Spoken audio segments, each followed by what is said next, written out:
বহুদিন ধরে বহু ক্রোশ দূরে বহু ব্যয় করে বহু দেশে ঘুরে দেখিতে গিয়াছি পর্বতমালা, দেখিতে গিয়াছি সিন্ধু, দেখা হয় নাই চক্ষু মেলিয়া, ঘর হতে দু পা ফেলিয়া একটি ধানের শিশির উপর একটি শিশির বিন্দু। সত্যিই তো তাই, রবীন্দ্রনাথের এই কথা। Welcome back to my channel, Amal Sumana blog চ্যানেলের পক্ষ থেকে সবাইকে স্বাগত। তো বন্ধুরা সবাই কেমন আছো? আশা করবো সবাই ভালো আছো। আর আমি আর বাবা মাঠে চলে এলাম। আর কেন চলে এলাম বলো তো? আমরা এর আগের দিন কৃষ্ণনগরে গিয়েছিলাম, সেই সময় দেখেছিলাম যে মাঠের এই সাইডে যে কলা গাছগুলো রয়েছে সেখানে কিন্তু মোচা রয়েছে। তো সেই মোচা আমরা মোচা খেতে পছন্দ করি। এখন তো সবাই বাজার থেকে মোচা কিনে আনে, একটু এদিক ওদিক এলে পারে হয়তো পাওয়া যায়, রাখে না। যাই হোক, তো দেখেছিলাম, তাই সেই মোচা নেওয়ার জন্যই আমরা মাঠে চলে এলাম। কিন্তু আসার পথে দেখে তো শখ লেগে গেল যে যে গাছগুলো আমরা মোচা দেখেছিলাম সেই গাছগুলোতে মোচা নেই। এবার আমাদের একটু খুঁজে নিতে হবে যে আশেপাশে আমরা কোথাও মোচা পাবো কি না। তাই চলো। আর অনিরুদ্ধ কদিন ধরে বলছিল যে আমাকে মাঠে একটু নিয়ে যাও, মাঠে ঘুরতে। তো সেইভাবে তো টাইম হয় না, তো ওকে নিয়ে এলাম একটু মাঠে। আর চলো দেখি পাই কিনা। আর এই যে তোমরা জলের মধ্যে দেখতে পাচ্ছ যে মাটি ভাসছে, এটাকে জলের ওপরে মাটি ভাসছে না, এর নিচে রয়েছে পাট জাগ দেওয়া হয়েছে এবং পাটটাকে ডুবিয়ে রাখার জন্য এই মাটি দিয়েছে। আর মাটি দিলে পরে পাটটা পচেও ভালো, ঠিক আছে। ও বাবা দেখো, ভাইটা সাইড দিয়ে একদম সেই রকেটের মতন ছুটে চলে গেল। আর চলো দেখাবো, এখানে মনে হচ্ছে এই পুকুরে গুড়ি গুড়ি ছোট ছোট মাছ রয়েছে, ছোট ছোট মাছগুলো, এইগুলো ছায়া মাছ, পুঁটি মাছ হতে পারে, ঠিক আছে। কিলবিল কিলবিল করছে, দেখো কিরকম নড়ছে, দেখেছো? হ্যাঁ, এই এখন যেহেতু বর্ষার সময়, এখন মাছগুলো বাচ্চা পেড়েছে, তো ডিম পেড়েছে, বাচ্চা হয়েছে, বাচ্চাগুলো আস্তে আস্তে বড় হয়ে যাবে তখন আমরা দেখেছো কীরকম নড়ছে। বাড়ি থেকে আসার সময় কাঁচি নিয়ে এসেছি, কারণ কাটা খুব সমস্যা হয় বলে কাঁচি নিয়ে এসেছি। এর আগে কয়েকবার মোচা নিতে এসে সে কি করে, হ্যাঁ লাভ দিয়ে তো আবার ধরা যায় না, উঁচু। হ্যাঁ হ্যাঁ, এর আগের বার আমি মোচা কাটতে এসেছিলাম, কিছুই ছিল না। তো কি করব, আমার সঙ্গে একটা সেফটি পিন ছিল, সেটা দিয়েই মোচা কেটে নিয়ে গিয়েছিলাম। তো আজকে কাঁচি নিয়ে এসছি। দেখো কোথায় যাচ্ছে, দেখি কোথায় মোচা আছে। এখানে একটা মোচা রয়েছে, কিন্তু মোচাটা কাটতে পারবো না, কারণ হচ্ছে মোচাটার এখনো পর্যন্ত কলা থেকে ছাড়েনি, আর সেটা কাটা উচিত হবে না। তো যেটা কলা থেকে ছিঁড়ে গেছে সেটাই কাটবো, তাই না? না হলে তো জমির মালিক এসে আমাকে দেবে। তো বন্ধুরা, ওখান থেকে যেহেতু মোচাটা কাটতে পারলাম না, সেই জন্য এবার সামনের দিকে দেখতে হবে। এখানে একটা বাড়িতে একটা বড় মোচা রয়েছে, কিন্তু কাটা যাবে না। তো একটু সামনের দিকে আবার যাব। তো চলো দেখি পাই কিনা। তো এই বাগানটা একটু দেখবো পাওয়া যায় কিনা। এই বাগানের মোচা আছে, কিন্তু কলা থেকে এখনো ছাড়েনি। না, অনেকে ছাড়তেও পারে, নাও পারে।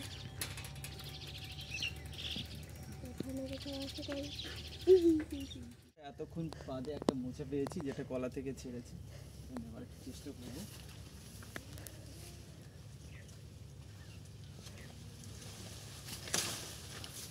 এই একটা মোচা নিয়ে গিয়েছি, এটা কলা থেকে ছেড়েছি।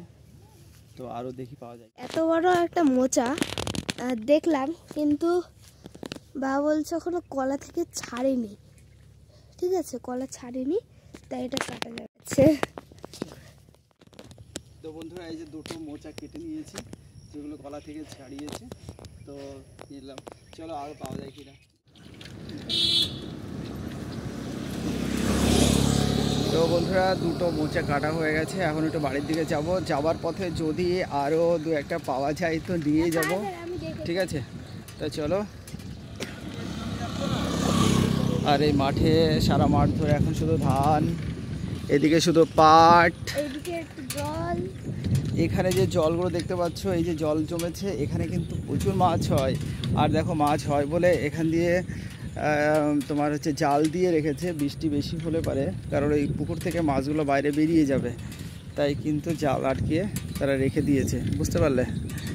কারণ যখন আর জল পুকুরের জমে মাঝখানের যায়- জলটা, পুকুরের মাঝখানের জলটা কিন্তু খুব সুন্দর ওখানে লাগছে। একটা কি যেন এরকম ওখানে দেখো মাছ কেমন একটা রয়েছে, যেন পিছলে মাছ উঠলো।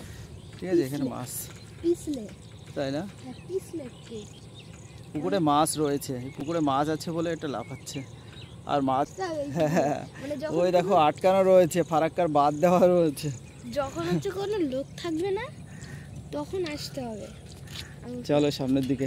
এই সমস্ত জঙ্গলগুলো সবাই পরিষ্কার করে, তুই এখানে কি করছিস? সেখানে জঙ্গল পরিষ্কার করে সবাই ধান লাগাবে, দেখতে পাচ্ছ কীরকম জঙ্গল হয়েছে।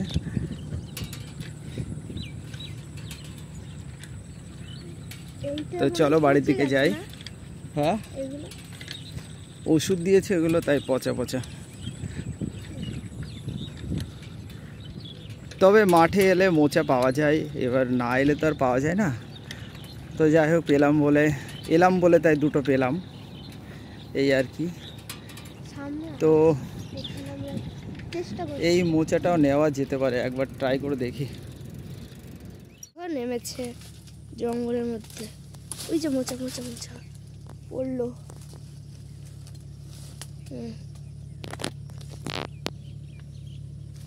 তো এটাও কেটে দিলাম, বন্ধুরা মোচা হয়ে গেল। মনে হচ্ছে সে একটা গল্পের মতন, ধনাই আর যান মধু কাটার মতন, যে পিছন পিছন খুঁজে বেড়াও। তো বন্ধুরা, চারখানা মোচা পেয়েছি, এতে যথেষ্ট। কারণ সব একবারে নিয়ে বাড়িতে গিয়ে নষ্ট করে তো লাভ নেই, খেতে হবে। যেহেতু এত কষ্ট করে মোচাগুলো সংগ্রহ করলাম, তো সেগুলো খেতে হবে। তো চলো বাড়ির দিকে যাই। আর ভিডিওটা কেমন লাগলো অবশ্যই কমেন্ট করে জানিও। আর মোচা খেতে কে কে পছন্দ করো সেটা কিন্তু জানাতে কেউ ভুলো না। তো বন্ধুরা, তোমার দিদিভাই রান্না করছিল, আর রান্না করতে করতে বলছিলে কী গো, এই আগের দিন বলেছিলে যে মোচা আনতে যাবে, তো মোচা আনলে না তো। তো আমি চিকেন নিয়ে এলাম, আর চিকেনটা নিয়ে আসার পরে মোচা আনতে চলে গেলাম। আর মোচা আমার আনা হয়ে গেছে। আর এই দেখো তোমার দিদিভাইয়ের চিকেন একদম কড়া করে লঙ্কা দিয়েছে নাকি, হ্যাঁ, আর বলছে যে প্রচুর লঙ্কা দিয়েছে নাকি, খাওয়াটা খুব মুশকিল হয়ে যাবে। তো জল খাবো আর চিকেন খাবো, এই আর কি, ঠিক আছে। তো চলো খাওয়া দাওয়া করে নিই। এদিকে স্যালাড কেটেছে, বাবা কি দিয়েছে স্যালাডে, গাজর, শসা, পেঁয়াজ। তাই চলো বন্ধুরা খাওয়া দাওয়া করে নিই। চিকেন, তা বন্ধুরা আজকে তোমার দিদিভাই চিকেনে যা ঝাল দিয়েছে, আমার নাকের জল চোখের জল এক হয়ে যাচ্ছে। কই দেখি, এই ফেলে দিলাম, চোখের জল মুছে নিলাম। তোমার দিদিভাইয়ের মুখে রুচি নেই বলে ঝাল দিয়েছে, আমরা খেতে পাচ্ছি না। আর আমরা যদি কম খেতে পারি, এটা হচ্ছে ব্যাপার। বাবা এটাই না, কি বলো বলো। খুব ঝাল হয়েছে। এখন যদি এই বাটিটাও একবারে ঢক ঢক করে খেয়ে নি, শেষ পুরো। আমার তাল শেষ, আমার ঝাল লাগছে না। মুখে রুচি নেই বলে তাই ইচ্ছা করে দিয়েছে, ঝাল দিয়েছে যে হ্যাঁ, আমি ইচ্ছে করে দিয়েছে, কারণ দাঁড়া বলতে দাও যে আমি সব খেয়ে নেবো, খেতে পারবে না তার জন্য বেশি করে ঝাল দিয়ে একটু, এরকমই পর্দা পেতেছে। আসলে আমি তোমার 2 টুকরো মাংস নিয়েছি, এখনো খাওয়া আসলে হয়নি। তোমার দিদিভাইয়ের মুখে রুচি নেই, কয়েকদিন জ্বর তাই এই জন্য বেশি করে ঝাল দিয়ে ভালো লাগছে, একটু ঝাল হয়েছে ভালো লাগছে। অনেকদিন আমরা পরে। খাই না তো ঝাল, সেই জন্য আমাদের ঝালটা বেশি লাগছে। যে তোমার দাদাভাই তো কাজের জন্য চলে গেল, খাওয়া দাওয়া করে এই মাত্র বেরোলো। তা আমি এখন কি করব, বাবা কেমন বসে গেছে, আমি এখন পাতা কাটতে বসেছি, ঠিক আছে। তা চলো কন্টিনিউ ব্লগটা দেখতে থাকো। গুড মর্নিং বন্ধুরা। তো কালকে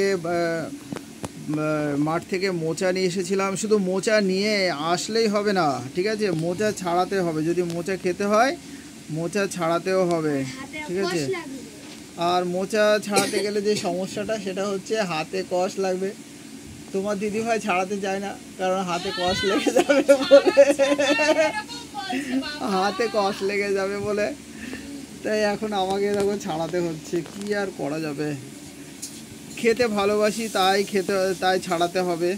তা চলো ছাড়িয়ে দিই। না, তোমার দিদিভাই এর আগের দিন তোমার দিদিভাই নিজে একা ছাড়িয়ে রান্না করেছিল, ঠিক আছে। তবে একটু সমস্যা হয়, একা একা ছাড়িয়ে রান্না করতে একটু সময়টা বেশি লেগে যায়। তো চলো আমি একটু ছাড়িয়ে দিই, তাড়াতাড়ি রান্নাটাও হয়ে যাবে।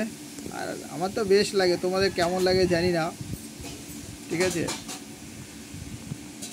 অনেক মেহনত করে মোচাগুলো আনা হয়েছে, এগুলো এনে নষ্ট করলে তো হবে না, দুদিন থাকলেই নষ্ট হয়ে যাবে।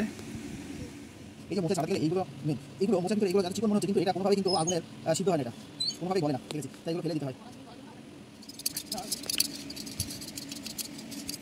বটি দিয়ে ধরে রাখা যায় না, চারটে গেলে আমরা স্লিপ করে যাই। এই জন্য ও 2-1টা হবে, ওটা কোনো ব্যাপার না, বলে যাবে তো।